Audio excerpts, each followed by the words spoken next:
بسم الله والحمد لله والصلاة والسلام على أشرف خلق الله محمد بن عبد الله صلى الله عليه وآله وصحبه وسلم تسليما كثيرا أما بعد. Souvent, on évoque et on se rappelle les uns les autres et on se félicite. Le fait qu'Allah Azza wa Jal ait accordé à tout un chacun parmi nous la vie jusqu'à l'entrée dans le mois de Ramadan. Jusqu'à l'entrée dans le mois de Ramadan.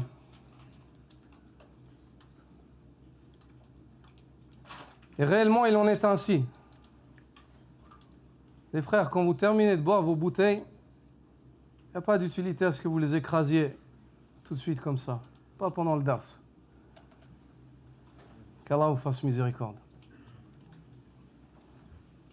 Il en est réellement ainsi. C'est un bienfait d'Allah Azza wa Jal. Mais il faut méditer. Pourquoi est-ce que c'est un bienfait? Pourquoi est-ce que c'est un bienfait? Est-ce que c'est un bienfait juste afin qu'on se félicite? Félicitations, t'es vivant jusqu'à Ramadan. Félicitations, félicitations. Hani allak, hani allak, hani allak. Et quoi donc après cela? Qu'y a-t-il après cette félicitation? Après cette félicitation, il y a le fait de tirer profit du mois de Ramadan. De tirer profit du mois de Ramadan. Profite. Souvent, on voit les gens se félicitent, mais après, on voit que il lit pas beaucoup le Coran. Il prie pas beaucoup dans la mosquée. La prière de Tarawih, des fois il fait, des fois il laisse. Pas beaucoup de doigts. Il ne se réforme pas, il ne s'améliore pas. Il n'essaie pas de regarder où ils sont ses défauts afin de changer. Pourquoi tu félicites celui-là? De quoi est-ce que tu le félicites? Bien sûr, tu peux le féliciter. Parce que pendant ce mois-là, les portes de l'enfer, elles sont fermées. Mais elles vont s'ouvrir après. Ibn Rajab al-Hanbali dit كيف لا يبشر المؤمن بفتح أبواب الجنان وكيف لا يبشر المذنب بغلق أبواب النيران وكيف لا يبشر الغافل بوقت يغل فيه الشيطان فأنا يشبه هذا الزمان زمان. Il dit, c'est juste, on se félicite. Comment est-ce qu'on ne va pas féliciter le croyant pour un mois dans lequel les portes du paradis s'ouvrent? Comment est-ce qu'on ne va pas féliciter le pécheur pour un mois au cours duquel les portes de l'enfer se referment? Comment est-ce qu'on ne va pas féliciter celui qui est insouciant, qui oublie de se protéger pour un mois où le démon est ligoté? Comment est-ce qu'une période de l'année ressemble à celle-ci? Ça n'existe pas. Mais cette période de l'année, c'est un mois. Ensuite, il s'en va. Quand il s'en va, c'est là qu'on va voir qui sont les gagnants. Les gagnants sont ceux qui ont employé le mois, qui n'étaient pas avares. Et celui qui est avare, il est contre lui-même. Ne sois pas avare. Si tu passes tes journées de Ramadan en train de dormir, si tu ne pries pas, alors que tu peux prier dans une mosquée, tu ne pries pas à la mosquée. Ou bien tu délaisses les sunnahs, tu pries que l'obligatoire. Allahu Akbar, Allahu Akbar, Allahu Akbar, Allahu Akbar. Si tu ne lis pas le Coran, dans le mois du Coran, comment est-ce que tu vas le lire, Yahi? Comment est-ce que tu vas le lire? Si tu ne te lèves pas, alors que de toute façon tu vas te lever pour prendre le suhour, tu ne te lèves pas un moment et tu demandes pardon. Tu te mets seul avec Allah, dans un coin de la maison. Ya Allah, Ya Rabbi ghfirli, Ya Allah. Oh Allah, pardonne-moi mes péchés. Oh Allah, on a besoin. Wallahi, on a besoin. Parle avec Allah. Si tu ne fais pas ça maintenant, comment est-ce que tu vas le faire? Pourquoi est-ce qu'on se félicite si on ne fait pas ça? De quoi est-ce qu'on se félicite? On se félicite d'une chose qui est là, mais nous, on ne marche pas avec elle. Rahma, atat ilayna wa nahnu lam nadkhul fiha. Une miséricorde qui est venue à nous, mais nous, on ne pénètre pas dans cette miséricorde. بل مثل هذا يعزى. Une personne comme celle-là, vient le mois de Ramadan, il ne tire pas ce qu'il y a à tirer dedans, il regarde, il dit félicitations, c'est bien, Ramadan il est là, c'est bien, mais il regarde, Ramadan passe et il ne prend pas ce qu'il y a à prendre.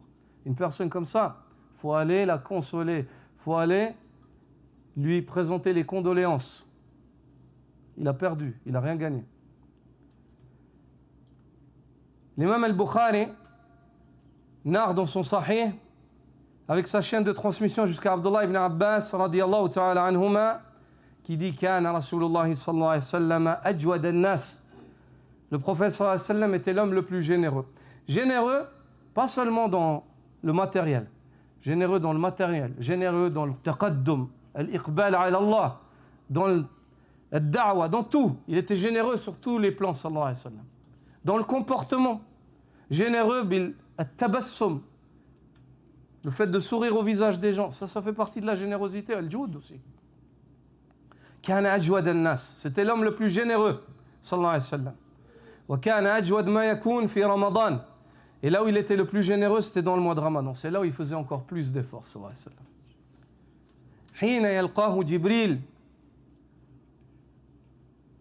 Lorsqu'il rencontrait Jibril, فكان يلقاه في كل ليلة من رمضان فيدارسه القرآن. Chaque nuit, Jibril venait voir le prophète sallallahu alayhi wa sallam pendant le Ramadan, il lui faisait réviser le Coran. Chaque nuit. Et le prophète sallallahu alayhi wa sallam, lorsqu'il rencontrait Jibril, Abdullah ibn Abbas dit فكان حين يلقى جبريل النبي صلى الله عليه وسلم فكان النبي صلى الله عليه وسلم أجود من الريح المرسلة. Le prophète sallallahu alayhi wa sallam était plus généreux encore qu'un vent qui amène des nuages. الريح المرسلة في بلاد يعني فيها صحراء ويقل الماء يعني هذا يعني هذه كناية للرحمة. Le prophète sallallahu alayhi wa sallam était plus généreux qu'un vent qui amène des nuages, qui amène la pluie. Ça veut dire qu'on parle de ça dans un pays comme la péninsule arabique où il n'y avait pas d'eau, où il y a la sécheresse. Ça veut dire c'est un signe de bien, c'est un grand khayr. Le prophète sallallahu alayhi wa sallam, il était pendant le mois de Ramadan comme il rendait les gens heureux, comme les gens sont heureux quand ils voient des nuages, il va pleuvoir, la végétation elle va pousser, les gens, tout le monde est heureux. Comme ça ils étaient quand ils voyaient le prophète sallallahu alayhi wa sallam dans le Ramadan. Parce qu'il était généreux dans le comportement, généreux dans la ibada, généreux avec les pauvres. Tout ce qu'il y avait à faire dans le Ramadan, il le faisait, sallallahu alayhi wa sallam. Tout ce qu'il y avait à faire. C'est ainsi que tu dois être. Ne sois pas avare avec toi-même durant ce mois-là. Ne sois pas avare avec toi-même durant ce mois-là. Ne dis pas félicitations à Ramadan, et puis quoi? Qu'est-ce que tu as fait? Tu fais quoi? C'est quoi ton plan pour tirer ce qu'il y a à tirer dans Ramadan? C'est quoi ton projet?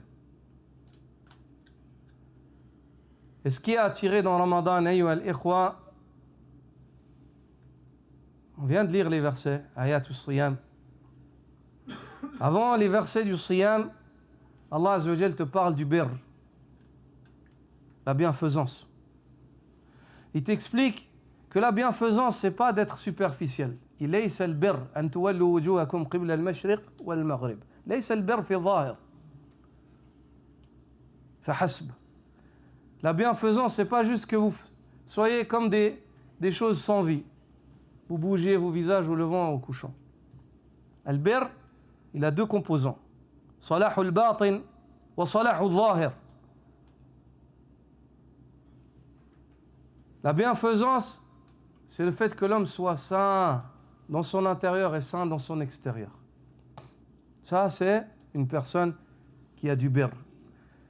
Et si on résume ça en un mot, c'est la taqwa. C'est pour ça qu'après les versets du siyam, lorsqu'Allah Azza wa Jal parle des ahilla, de l'entrée des mois, où les gens veulent être tellement précis avec leurs calculs, يسألونك عن الأهلة قل هي مواقيت للناس والحج وليس البر أن تأتوا البيوت من ظهورها ولكن البر من اتقى وأتوا البيوت من أبوابها واتقوا الله لعلكم تفلحون. Allah Azza wa Jal dit, il t'interroge sur les lunes. Ces lunes, c'est quand? C'est demain, c'est pas... Il t'interroge, c'est quoi la question de ces lunes? Les lunes, Allah Azza wa Jalla les a établies pour déterminer le temps des gens et pour déterminer quand c'est le Hajj, quand c'est Ramadan.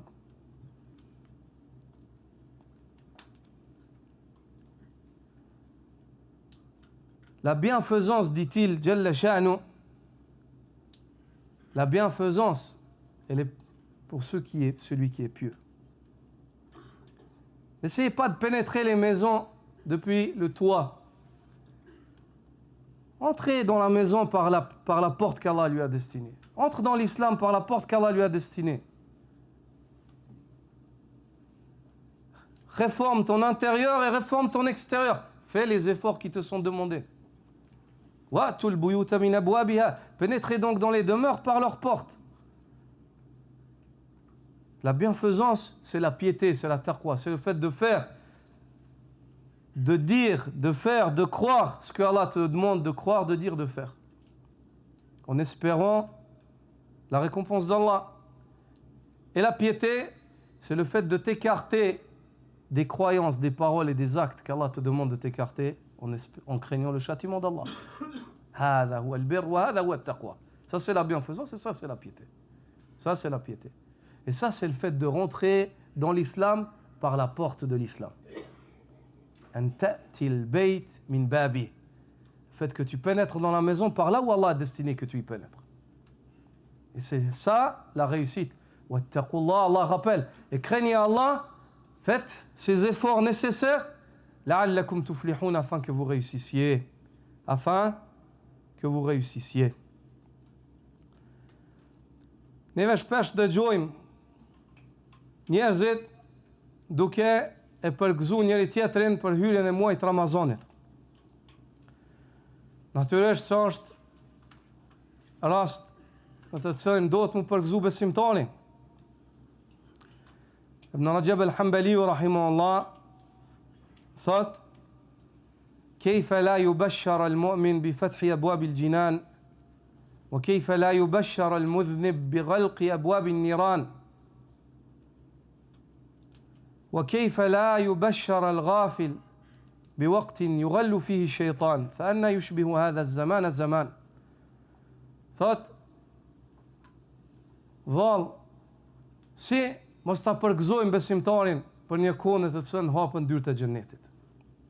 Dhe si mos të përgëzohet gjynaqari për një kohë në të cilën mbyllen dyert e xhenemit. Dhe si mos të përgëzohet i pakujdesshmi, i cili nuk kërkon mbrojtje në një kohë në të cilën i largohet atij armiku i tij. Kur vjen një kohë e cila ngjajson këtë kohë. Kur vjen një kohë e cila ngjajson këtë kohë. Atëherë me të vërtet ja vlen me përgëzu besimtarin për këtë kohë. Dhe është sunet i profetit sallallahu alajhi wasallam, siç e përmendëm dje. Mirë po, çka është qëllimi i këtij përgëzimi? Qëllimi është mu vetëdijsu për rëndësinë e këtij muaji. Dhe me qenë njeriu aktor dhe jo shikues. Me këshir Ramazanin si një mirësi dhe erdhë Ramazani shkoj. Erdhë Ramazani shkoj, ti as nuk ndryshove, as nuk bone as gjë. Dhe po të përgëzoj, dhe për hajr Bajramin në fund. Po. Në rregull. Unë nuk po them që nuk përhajrohet Bajrami me njerëz që kanë qenë të mangët. Po kjo është ky fjalim për qëllim ka vetëdijsimin e besimtarit. Mu vetëdijsu. Po e din që është muaj i mirësive, i rahmetit. Je i vetëdijshëm që hapën dyert e xhenetit, atëherë kërkoje xhenetin, ulumto. Gjurmo. Bën përpjekje. Mos mbetet kjo vetë se fjalë. Sa mirë, Ramazani erdh. Çka bone? Çka është programi, plani yt? Për mi korr këto të mira që Allah Azza wa Jalla ka vendosur në këtë muaj. Është një muaj, bën përpjekje. Unë bet bëj, dhe unë i pari, në qofë se Allah e cakton një muaj ku zbret altan prej qiellit. Unë i pari. A dëshmoj, në qofë se ju thëmë jo, jem gënjeshtar.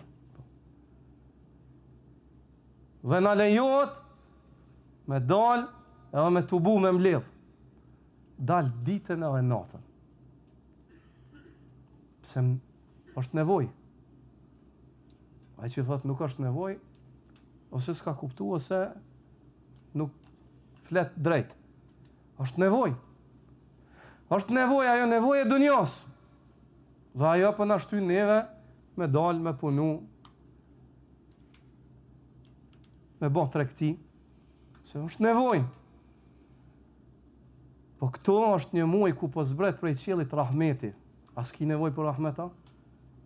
As ki nevojë për këtë pasuri, për jetë të mshushme, pasuri e cila kur nuk ndërpret. Qofse e ke marr, e ki për një jetë të përhershme. Pa dyshim se kem nevojë. Atëherë tregomi të sinqert. Këto është në pyetje sinqeriteti i robit. Sa është i sinqert dhe i vetëdijshëm. Vetëdijsimi është prezant inshallah. Allah na i mundsoft sinqeritetin. Allah na i mundsoft sinqeritetin. Subhanakallahumma bihamdik, ashhadu an la ilaha illa ant, astaghfiruka wa atubu ilaik. Salat al-witr.